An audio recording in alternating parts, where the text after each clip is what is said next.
నమస్తే ఫ్రెండ్స్, మీరు చూస్తున్నారు ఫిజిక్స్ వీడియో లెక్చర్స్.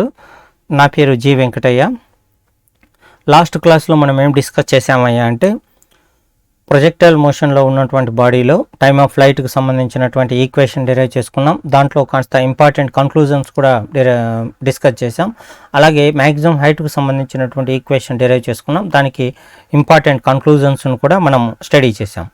ఇక ఈరోజు మన క్లాస్ గోల్ ఏంటయ్యా అంటే హారిజెంటల్ రేంజ్కి సంబంధించినటువంటి ఫార్ములాను డిరైవ్ చేసుకోవడము, దాని మీద ఏదన్నా ఇంపార్టెంట్ కన్క్లూజన్స్ ఉంటే వాటిని కూడా మనం స్టడీ చేయాల్సినటువంటి అవకాశం ఉంది. ఇది మనం ఈరోజు యొక్క కాన్సెప్ట్ యొక్క గోల్. సరే, మనము ఫస్ట్ హారిజెంటల్ రేంజ్ అంటే ఏంటి అనేటువంటి డెఫినేషన్కి వెళ్దాం. Horizontal range is nothing but it is the horizontal distance travelled by a body during the time of flight. అంటే మొత్తము టైంలో హారిజెంటల్గా ఎంత డిస్టెన్స్ కవర్ చేసింది అనేటువంటి చెప్పేది హారిజెంటల్ రేంజ్ అంటాం. జనరల్గా మనం బాడీని వర్టికల్గా మనము సర్టన్ యాంగిల్తో ప్రొజెక్ట్ చేసాము. ఆ బాడీ అనేటువంటిది పారాబోలా షేప్లో వెళ్ళి మళ్ళీ గ్రౌండ్ను వచ్చి హిట్ చేసింది. సో మనం ఇచ్చినటువంటి ఇనిషియల్ వెలాసిటీ యూ, మన యొక్క అర్త్ సర్ఫేస్తో ఇచ్చినటువంటి యాంగిల్ వచ్చేసి టీటా అనుకున్నట్లయితే, ఇప్పుడు ఈ యొక్క హారిజెంటల్గా ఎంత దూరం కదిలింది మొత్తం జర్నీలో, టోటల్ ట్రావెల్ చేసినటువంటి జర్నీలో ఎంత హారిజెంటల్గా కదిలింది అనేటువంటిది మొత్తం డిస్టెన్స్ని మనం ఏమంటామంటే హారిజెంటల్ రేంజ్ అని చెప్పడం జరుగుతుంది. ఇది మొత్తం మ్యాథమెటికల్గా డెఫినేషన్ రూపంలో. ఇప్పుడు మనం దీనికి సంబంధించినటువంటి మ్యాథమెటికల్ ఈక్వేషన్ డిరైవ్ చేయాల్సి ఉంటుంది. సో యూ అనేటువంటి ఇనిషియల్ వెలాసిటీ మనము టీటా అనేటువంటి యాంగిల్తో మనం ప్రొజెక్ట్ చేసినట్లయితే, దాన్ని వర్టికల్ కాంపోనెంట్గా మనం డిరైవ్ చేసినట్లయితే దాన్ని మనం యూవై అంటాం. దాని వాల్యూ ఎంత అంటే యూ సైన్ థీటా అవుతుంది. రెజల్యూషన్ ఆఫ్ వెక్టార్ అనేటువంటి కాన్సెప్ట్ ప్రకారం. సో హారిజెంటల్ యొక్క వెలాసిటీ మనం యూఎక్స్ అనుకున్నట్లయితే what is that value, that is equal to you cos theta అయిపోతుంది. సో ఇది మనం హారిజెంటల్గా బాడీ కదులుతున్నప్పుడు దాని యొక్క వెలాసిటీని అపోజ్ చేయడం కానీ దాన్ని ఇంక్రీజ్ చేసే విధంగా కానీ ఏ విధమైనటువంటి ఫోర్సెస్ లేవు కాబట్టి ఇక్కడ యూ కాస్ థీటా అనేటువంటిది కాన్స్టెంట్గా ఉంటుంది త్రూ అవుట్ ద జర్నీ మొత్తం ఎక్కడ చెక్ చేసినా ఈ వాల్యూ కాన్స్టెంట్గా ఉంటుంది. అలాగే హారిజెంటల్ మోషన్లో బాడీ మీద ఏ విధమైనటువంటి ఫోర్సులు పనిచేయకపోవడం వల్ల బాడీలో యాక్సలరేషన్ అనేది జనరేట్ కాదు. అంటే కాన్స్టెంట్ వెలాసిటీతో వెళ్ళటం వల్ల యాక్సలరేషన్ ఈజ్ ఈక్వల్ టు 0. అంటే ఏఎక్స్ ఈజ్ ఈక్వల్ టు 0. ఎందుకు? UX is equal to constant కాబట్టి. ఎప్పుడైనా వెలాసిటీ కాన్స్టెంట్ అయితే యాక్సలరేషన్ అనేటువంటిది 0 అయిపోతుంది. ఎప్పుడు యాక్సలరేషన్ కాన్స్టెంట్ అయిపోయిందో హారిజెంటల్ డిస్టెన్స్ ఎంత కవర్ అయింది అనేటువంటిది జనరల్ ఫార్ములా మనం వాడవచ్చు. ఏంటి అంటే, so distance is equal to, formula ఏంటి, distance is equal to velocity into time అనేటువంటి ఫార్ములా వాడవచ్చు. మనం హారిజెంటల్గా వాడుతున్నాం కాబట్టి SX is equal to horizontal velocity అయినటువంటి విఎక్స్ ఇంటూ టైం వాడవచ్చు. టైం అంటే టైమ్ ఆఫ్ ఫ్లైట్. సో మనకు ఫైనల్ వెలాసిటీ కానీ ఇనిషియల్ వెలాసిటీ కానీ అంతా ఒకటే బాడీకి. సో హారిజెంటల్ రేంజ్కి మనం పెట్టినటువంటి notation capital R is equal to horizontal velocity ఎంత, U cos theta into time of flight capital T రాయడం జరిగింది. కానీ మనకు టైమ్ ఆఫ్ ఫ్లైట్కు సంబంధించినటువంటి ఫార్ములా కూడా మనకు రీకాల్ చేసుకున్నట్లయితే time of flight T is equal to ఎంత, 2u sin theta by g అనేటువంటి ఫార్ములా మీకు గుర్తుందనుకుంటున్నాను. సో దాన్ని మనం సబ్స్టిట్యూట్ చేసినట్లయితే horizontal range is equal to u cos theta into 2u sin theta divided by g అనేటువంటి formula మనకు రావడం జరిగింది. ఇక్కడ నేను ఒక చిన్న కన్క్లూజన్ చేసి మళ్ళీ దాన్ని మాడిఫై చేస్తాను. ఒక జాగ్రత్తగా చూడండి. 2 సపరేట్గా చేశాను. యూ కాస్ థీటా అనేటువంటిది ఒకటి, అలాగే యూ సైన్ థీటా అనేటువంటిది ఒకటి డివైడెడ్ బై జీ అనేటువంటిది ఉండడం జరిగింది. యూ కాస్ థీటా అంటే that is nothing but horizontal velocity component, initial velocity component. U sine theta and nothing but it is the initial velocity component along vertical డైరెక్షన్లో ఉన్నటువంటి initial velocity component. అంటే range R is equal to 2 into UX into UI divided by g ఇలా రాయవచ్చు. ఇది కూడా ఒక ఫార్ములానే. So ఇది కూడా ఒక చక్కనైనటువంటి ఫార్ములానే. అరే కొద్దిగా దాని మీదకి వచ్చేసింది. ఓకే, ఇలా చక్కగా ఇంపార్టెంట్ ఫార్ములా అమ్మ, దయచేసి దీన్ని మీరు నెగ్లెక్ట్ చేయొద్దు. సో ఇది ఒక ఫార్ములా. మళ్ళీ ఇక్కడికే వచ్చేసాను ఫార్ములాను చూడండి. 2 into you is equal to you square. అంటే యూ స్క్వేర్ను సపరేట్ చేస్తున్నాను. You square 2 into sin theta cos theta. 2 sin theta cos theta is nothing but sin 2 theta, sin 2 theta divided by g అనేది రావడం జరిగింది. ఇది కూడా హారిజంటల్ రేంజ్కి సంబంధించినటువంటి important ఫార్ములానే. So ఇక్కడ మీరు గుర్తుపెట్టుకోవాల్సిన ఈ రెండు ఫార్ములాస్ను మీరు దయచేసి బై హార్ట్ చేయాల్సి ఉంటుంది, మీరు గుర్తుపెట్టుకోవాల్సి ఉంటుంది. సరే, మనము ఆ ఫార్ములాస్ ఏంటో ఇప్పుడు నేను రాస్తున్నాను. So horizontal range R is equal to ఏమున్నాయి అంటే ఫార్ములా ఐ u square sin 2 theta divided by G అనేది ఒక ఫార్ములా, లేదా 2 into UX into UI divided by G అనేటువంటి ఫార్ములా మనకు ఉంటుంది. సో యూఎక్స్ అంటే velocity component along the horizontal direction, initial velocity component along horizontal direction. UY అంటే initial velocity component along vertical డైరెక్షన్కి సంబంధించినటువంటి రావడం జరిగింది. ఇది మనకు హారిజంటల్ రేంజ్కి సంబంధించినటువంటి ఈక్వేషన్ డెరివేషన్. ఇప్పుడు మనము ఈక్వేషన్ నుంచి మనం సమ్ కన్క్లూజన్స్ను, మనం ఇంపార్టెంట్ పాయింట్స్ మనం డిరైవ్ చేసుకోవడానికి వెళ్తున్నాం.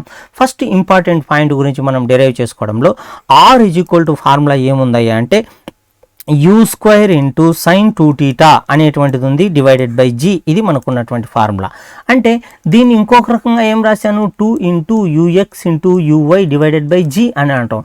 అంటే ఆర్కు సంబంధించినటువంటి రెండో ఫార్ములా కూడా ఇంపార్టెంట్ ఫార్ములానే. అంటే హారిజంటల్ రేంజ్లో మనకి ఏమేమి ఉన్నాయి అంటే it is the directly proportional to the product of initial velocity of initial horizontal velocity component and initial vertical component మీద డిపెండ్ అవుతుంది. అంటే దీని నుంచి మనం కంక్లూడ్ ఏం చేయొచ్చు అంటే R is directly proportional to u x and u y, product మీద డిపెండ్ అయ్యి ఉంది అనేటువంటిది మనం గమనిస్తూ ఉన్నాం. ఏది ఆర్ యొక్క వాల్యూ అనేది ఫస్ట్ కంక్లూజన్. లేదా R is equal to 2ux divided by g, u x u y divided by g అనేటువంటిది రావడం జరిగింది. ఇక రెండోది మనం గమనించినట్లయితే ఇప్పుడు టీటా అనేటువంటిది ఒక యాంగిల్, 90 మైనస్ థీటా అనేటువంటిది ఇంకొక యాంగిల్ మనం తీసుకున్నట్లయితే ఈ రెండింటిని మనము కాంప్లిమెంటరీ యాంగిల్స్ అంటాం. మ్యాథమెటిక్స్ ప్రకారం వీటిని మనం ఏమంటాము, కాంప్లిమెంటరీ యాంగిల్స్ అంటాం.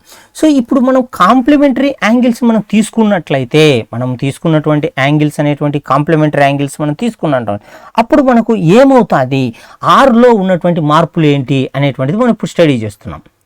సో ఆర్కు ఉన్నటువంటి మార్పుల్లో మనకు కాంప్లిమెంటరీ యాంగిల్స్ ఉన్నాయనుకోండి. సో ఆర్కు సంబంధించినటువంటి కాంప్లిమెంటరీ యాంగిల్స్లో ఏమైనా మార్పులు వస్తాయా అనేటువంటిది మనం ఇప్పుడు చూస్తున్నాం. చూడండి, ఒకసారి చూడండి, ఆర్ అనేటువంటి వాల్యూతో కాంప్లిమెంటరీ యాంగిల్తో ఏమైనా మార్పులు ఉన్నాయి. సో ఆర్కు ఉన్నటువంటి ఫార్ములా ఏంటి, R is equal to you square sine 2 theta divided by g. ఇది ఒక ఫార్ములా, ఎందుకంటే టీటా ఫార్ములాతోనే రాశాను. రెండో ఫార్ములాకు నేనేం రాస్తున్నాను అంటే R is equal to you square sine 2 into theta అంటే ఏమన్నాను, 90 మైనస్ టీటా రాయమన్నాను, డివైడెడ్ బై జీ అని రాయడం జరిగింది. అంటే ఇక్కడ మనం గమనించు, that is equal to formula ఏమవుతుంది అంటే U square sine 180 minus 2 theta అయింది. Sine 180 minus 2 theta is equal to sine టీటానే.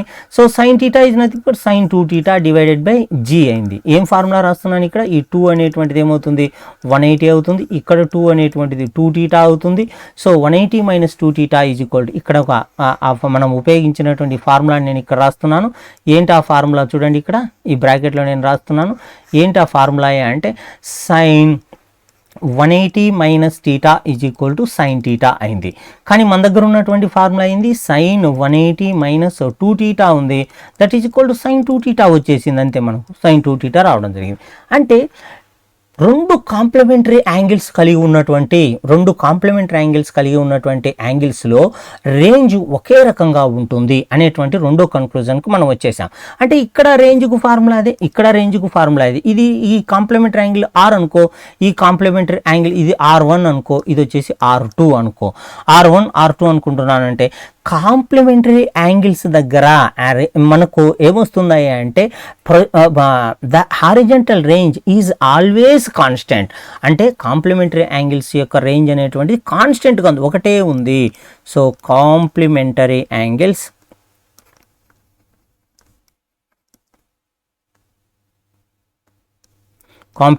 Angles యొక్క రేంజ్ అనేటువంటిది equal. So complementary angles range R equals, range R ఈక్వల్గా ఉంది అనేటువంటి రెండో కంక్లూజన్ మనం రాబట్టడం జరిగింది. ఇక మూడో కంక్లూజన్ గమనించినట్లయితే మనము ఒకసారి గమనించండి, టీటా అనేటువంటిది ఒక యాంగిల్, 90 మైనస్ టీటా అనేటువంటిది ఒక యాంగిల్. ఇది టీటా 90 మైనస్ టీటా అనేటువంటి కాంప్లిమెంటరీ. టీటాకు ఉన్నటువంటి టైం పీరియడ్ వచ్చేసి T1, టైమ్ ఆఫ్ ఫ్లైట్ వచ్చేసి T1 అనుకుంటున్నాను. 90 మైనస్ టీటాకు ఉన్నటువంటి టైమ్ ఆఫ్ ఫ్లైట్ వచ్చేసి T2 అనుకుంటున్నాను. సో రెండింటికి వేరు కాంప్లిమెంటరీ యాంగిల్స్ ఉన్న టైమ్ ఆఫ్ ఫ్లైట్లు వేరుగా ఉండవచ్చు, but range R same, range ఒకటే అని చెప్తున్నాను. కానీ ఈ యొక్క టైమ్ ఆఫ్ ఫ్లైట్లకు రేంజ్కు మధ్య ఏమైనా రిలేషన్ ఉందా అనేటువంటిది మూడో ఈక్వేషన్లో మనం డిరైవ్ చేస్తున్నాం. సో T1కు ఫార్ములా చెప్పండి, టీకి ఫార్ములా చెప్పండి ఒకసారి. T is equal to 2u sin theta divided by g అనేటువంటి ఫార్ములా ఉంది. సో ఇక్కడ టీటాకు సంబంధించినటువంటి ఫార్ములా ప్రకారం T1కు ఫార్ములా రాయండి. T1 is equal to T1 is equal to, ఇక్కడ టీటా ఉంది, దాని ప్రకారం ఫార్ములా రాస్తున్నాను, 2u sin theta by g అనేటువంటిది రావడం జరిగింది. T2కు సంబంధించినటువంటి ఫార్ములా కాబట్టి 2u sin 90 minus theta divided by g రావడం జరిగింది. That is equal T2 is equal to ఏమొచ్చింది, 2u cos theta అయిపోయింది, cos theta బై g రావడం జరిగింది. అర్థమవుతుందా లేదా? సో ఎందుకు ఇక్కడ 90 మైనస్ థీటా కాబట్టి ఇక్కడ మనము రెండో కాంప్లిమెంటరీ యాంగిల్ అయినటువంటి 90 మైనస్ థీటా ప్రకారము టైమ్ ఆఫ్ ఫ్లైట్కు మనకు ఏమొచ్చింది అంటే T2 రాసుకున్నట్లయితే 2u cos theta by g రావడం జరిగింది. అర్థమవుతుందా? సో ఇప్పుడు మనకు ఈ రెండింటిని T1 T2ను మల్టిప్లై చేస్తే ఏమవుతుందో నేను చూస్తున్నాను.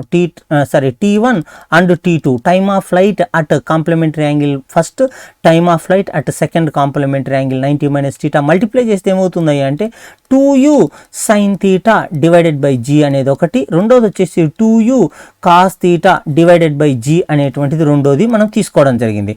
ఇక్కడ 2 × 2 ఈజ్ ఈక్వల్ టు 4 అయిపోయింది. 4 ఇంటూ ఇక్కడ చూడండి బాగా గమనించండి, u స్క్వేర్ ఇక్కడ ఉన్నటువంటి 2ను ఒకదాన్ని అలాగే రాసేస్తాను. ఎందుకంటే కొద్దిగా ఎందుకు రాస్తున్నాను మీకు అర్థమవుతుంది.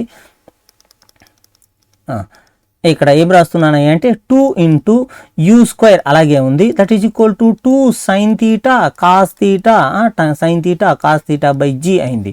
But 2 sin theta cos theta by g is equal to ఏమైపోతుంది, sin 2 theta కదా, sin 2 theta రావడం జరిగింది. అంతేనా కదా, sin 2 theta రావడం జరిగింది, అంతే కదమ్మా.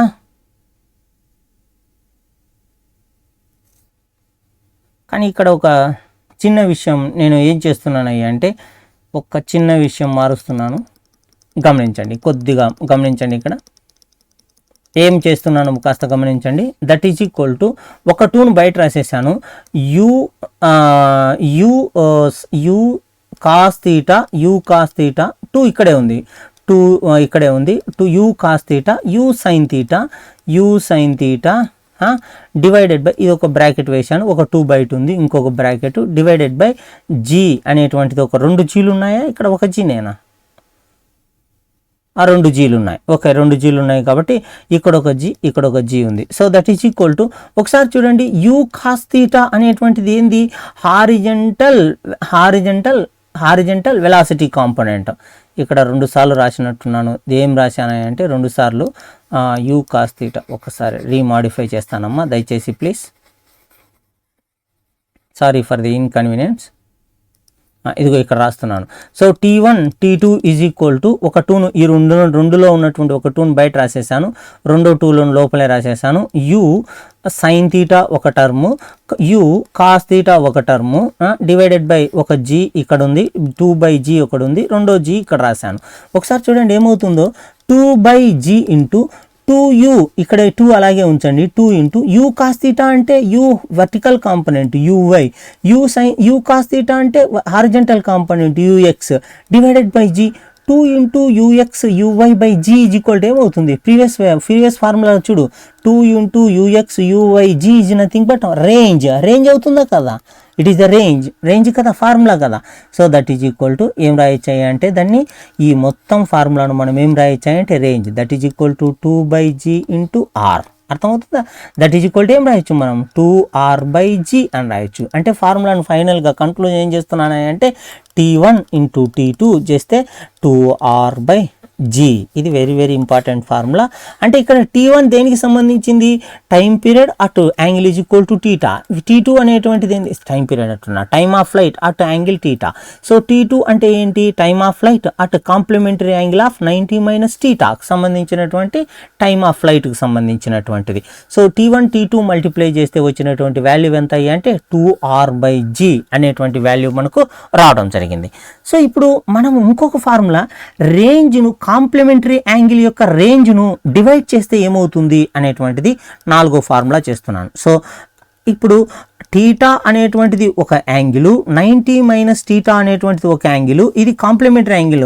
సో దీనికి ఉన్నటువంటి రేంజ్ R1, దీనికి ఉన్నటువంటి రేంజ్ వచ్చేసి R2 అనుకున్నట్లయితే R1/R2 చేస్తే ఏమవుతుంది అనేటువంటిది, R1 is equal to R2 మనకు రావడం జరిగింది కాబట్టి R1/R2 వాల్యూ ఎప్పటికి కూడా 1 అవుతుంది అనేటువంటిది ఇంకొక కన్క్లూజన్ మనకు. సో నెక్స్ట్ దానికి సంబంధించినటువంటిది ఈ యొక్క రేంజ్ ఎప్పుడు మ్యాక్సిమం అవుతుంది అనేటువంటిది కన్క్లూడ్ చేస్తున్నాం. So when range will be maximum, when range will maximum, ఎప్పుడు మనకు రేంజ్ అనేటువంటిది మ్యాక్సిమం అయిపోతుంది అనేటువంటిది మనం క్వశ్చన్ వేసుకుంటున్నాం, దానికి ఆన్సర్ కోసం ఫైండ్ అవుట్ చేయడానికి ట్రై చేస్తున్నాం. అసలు రేంజ్కు ఫార్ములా ఏంటి, range R is equal to formula ఏంటి, so range R is equal to U² sin 2θ divided by G. ఇది మనకున్నటువంటి రేంజ్కి సంబంధించిన ఫార్ములా. ఏదైనా ఒక ఫంక్షన్ మ్యాక్సిమా మినిమాకు సంబంధించినటువంటి ఫార్ములా ఏంటి, సో ద డిపెండెంట్ పారామీటర్తో మనము ఫస్ట్ డెరివేటివ్ చేసి దాన్ని ఈక్వల్కు 0 చేయాల్సి ఉంటుంది.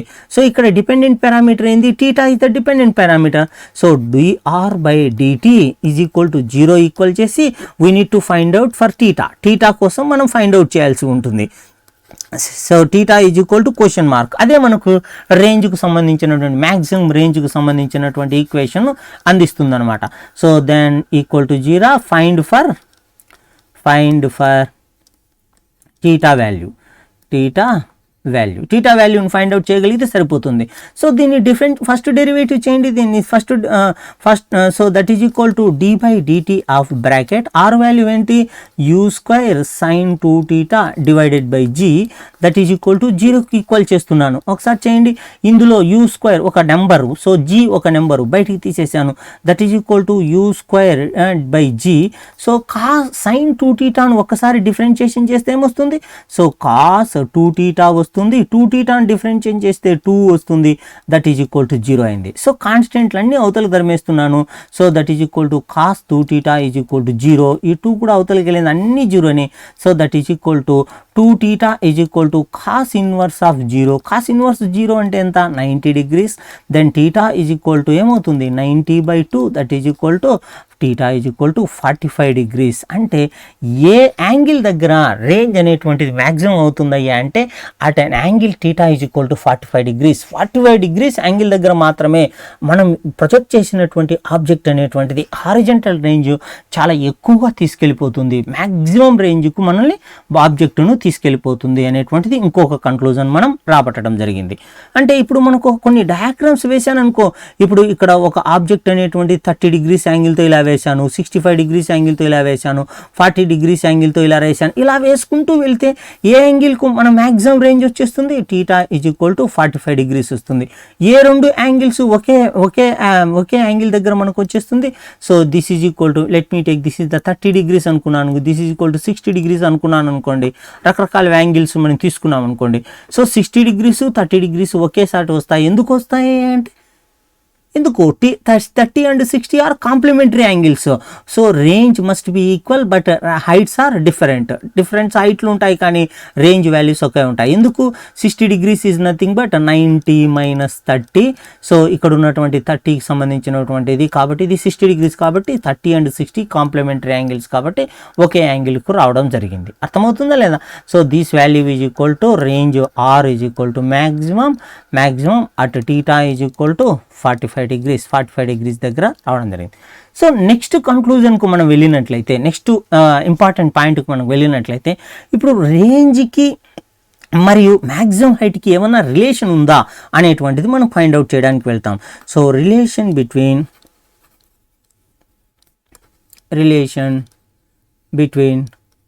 Are and H max. H మ్యాక్స్కి మరియు రేంజ్కి మధ్య ఏమైనా రిలేషన్స్ ఉన్నాయా అనేటువంటిది మనం చూద్దాం. ఒకసారి ఆర్కి హెచ్ మ్యాక్స్కి ఫార్ములా రాసుకుంటున్నాను. ఆర్కు ఫార్ములా ఏంటి? R is equal to range, R is equal to you square sine 2θ/g. So H మ్యాక్స్కి ఫార్ములా ఏంటి? హెచ్ మ్యాక్స్కి ఫార్ములా చెప్పండి. హెచ్ మ్యాక్స్కి ఫార్ములా ఏంటి? You square sine square θ/g. ఇది మనకు రావడం జరిగింది.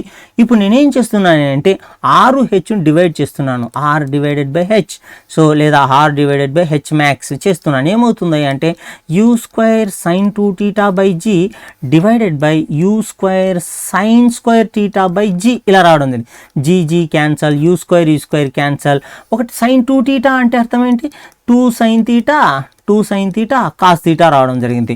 ఇందులో సైన్ θ, ఇక్కడ ఉన్నటువంటి సైన్ θ క్యాన్సిల్ అయిపోయింది. That is equal to 2 cot θ రావడం జరిగింది. అంతే కదా, 2 cot θనే కదా. ఏమన్నా రాంగ్ చేశానా? హెచ్ మ్యాక్స్లో ఉన్నటువంటి ఫార్ములాలో ఆర్ వాల్యూలో వచ్చేసి ఏముందంటారు మీరు? హెచ్ మ్యాక్స్లో వచ్చేసి 2g ఉంది కదా. ఓకే, 2g ఉంది. సో ఈ 2 అనేటువంటిది డినామినేటర్ బై డినామినేటర్ ఏమవుతుంది? న్యూమినేటర్కి వచ్చేస్తుంది. That is equal to 4 cot θ రావడం జరిగింది. 4 cot θ ఒకసారి మాడిఫై చేసుకోండి. ఇక్కడ హెచ్ మ్యాక్సిమంలో ఉన్నటువంటి ఫార్ములా వచ్చేసి 2g అనేటువంటి వాల్యూ రావడం, you square sine square θ/2g రావడం జరిగింది. Then R divided by H max is equal to ఎంత వచ్చింది ఫార్ములా? 4 cot θ అనేటువంటిది ఒక కన్క్లూజన్ రావడం జరిగింది. ఇది ఒక కన్క్లూజన్ రావడం జరిగింది. సో ఇక్కడ నేను అలా కాకుండా మనము ఆర్ ఈజ్ ఈక్వల్ టు ఏం రాయొచ్చు? R is equal to 4 cot θ into H max. ఇది కూడా ఒక ఫార్ములానే కదా. సో ఇలాగైనా రాసుకోవచ్చు మనం. ఇది కూడా మనకు రేపు ప్రాబ్లమ్ సాల్వ్ చేసేటప్పుడు మనం వాడవలసి ఉంటుంది. ఒకవేళ మనకు ఇప్పుడు ఒకవేళ మనకు ఆర్ అనేటువంటిది N times of H max అయిందనుకోండి, హెచ్ మ్యాక్స్కి ఈక్వల్ అయిందనుకోండి, అలాంటప్పుడు మనకు ఈ యొక్క రిలేషన్ మనం ఎలా రాయవచ్చు అనేటువంటి చూడండి. ఆర్ అనేటువంటిది N times of H max equal అయితే ఏమైనా రిలేషన్ ఉందా వీటి మధ్య అనేటువంటిది మనం చెక్ చేస్తున్నాం. ఆర్ వాల్యూకి ఫార్ములా ఏంటి? ఆర్ వాల్యూకు so u square sine 2θ/g R వాల్యూకు ఎన్ టైమ్స్ ఇంటూ హెచ్ మ్యాక్స్కు ఫార్ములా ఏంటి? You square sine square θ divided by 2g. ఇక్కడ ఉన్నటువంటి యూ స్క్వేర్ క్యాన్సిల్ అయిపోయింది, జీ క్యాన్సిల్ అయిపోయింది. అప్పుడు ఏం రాయొచ్చు నువ్వు? దట్ ఈజ్ ఈక్వల్ టు ఇక్కడ ఉన్నటువంటి ఫార్ములా రాసినట్లయితే 2 sin θ కాస్ θ sin θ కాస్ θ అంతే కదమ్మా. sin θ cos θ n into sine square θ divided by 2 ఉంది. సో ఇక్కడ ఉన్నటువంటి సైన్ θ, ఇక్కడ ఒక θ వెళ్ళిపోయింది. ఇక్కడ ఉన్నటువంటి ఈ కాస్ θ న్యూతలకు పంపిస్తున్నాను, ఈ 2 న్యూతలకు పంపిస్తున్నాను. 4/n is equal to n కూడా యువతలకు పంపించేసాను. 4/n ఈజ్ ఈక్వల్ టు ఏమొస్తుంది? సైన్ θ డివైడెడ్ బై కాస్ θ అవుతుంది. దట్ ఈజ్ ఈక్వల్ టు ఏం రాయొచ్చు నేను? tan θ is equal to 4/n అయింది. Then θ is equal to tan inverse of 4/n. So దీని ద్వారా మనము యాంగిల్ ఆఫ్ ప్రొజెక్షన్ను మనం ఫైండ్ అవుట్ చేయొచ్చు. అంటే రేంజ్కి హెచ్ మ్యాక్సిమంకి మధ్య ఉన్నటువంటి రిలేషను n టైమ్స్ అని n అనేటువంటి నెంబర్తో మనకి ఇచ్చినట్లయితే దాని ద్వారా మనం యాంగిల్ ఆఫ్ ప్రొజెక్షన్ వాల్యూను మనం ఈజీగా ఫైండ్ అవుట్ చేయవచ్చు. That is equal θ is equal to tan inverse of 4/n. ఇంకొకసారి రాస్తున్నాను, θ is equal to tan inverse of 4/n. Very very important అమ్మా. ఇలాంటి ఈ కన్క్లూజన్స్ అన్నీ మనము ప్రాబ్లం సాల్వ్ చేసేటప్పుడు మనం వాడవలసి ఉంటుంది. దయచేసి వీటన్నిటిని ఒకసారి నీట్గా రాసుకోండి. Thank you for listening. నేను మిమ్మల్ని రిక్వెస్ట్ చేస్తున్నాను, ఒకవేళ మీకు ఈ వీడియోస్ అనేటువంటివి ఉపయోగపడుతున్నట్లయితే, మీ యొక్క లెక్చర్స్ అనేటువంటివి మీ యొక్క ప్రిపరేషన్కు ఉపయోగపడుతున్నట్లయితే దయచేసి మీరు ఈ వీడియోస్ను మీ ఫ్రెండ్స్కి షేర్ చేయండి. అలాగే ఈ యొక్క ఛానల్ని సబ్స్క్రైబ్ చేయండి. దానివల్ల మీరు ఛానల్ని సపోర్ట్ చేసిన వాళ్ళు అవుతారు. Thank you for listening. Thank you అమ్మ.